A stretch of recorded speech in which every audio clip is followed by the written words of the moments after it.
quite pleased with this. This is a modification that I've made on the belting.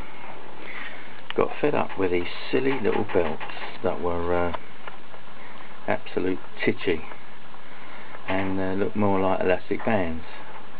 Thing is, they're £15 a piece, £30 for two silly little belts, whereas these belts I can buy for £2.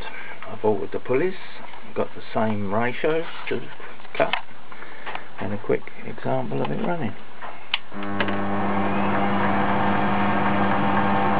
The top adjustment is by turnbuckle. I'm adjusting this piece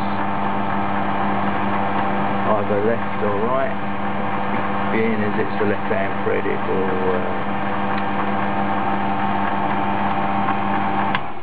being as it's a left hand thread one end and an ordinary right hand thread the other, will turn the pulley adjuster tighter or looser as required. The bottom pulley, it's a bit awkward to get to, but if you put an Allen key in there and turn, you can adjust the pulley. Quite pleased with this. Makes things a lot easier, and I haven't got the fear of the belts breaking and also slipping.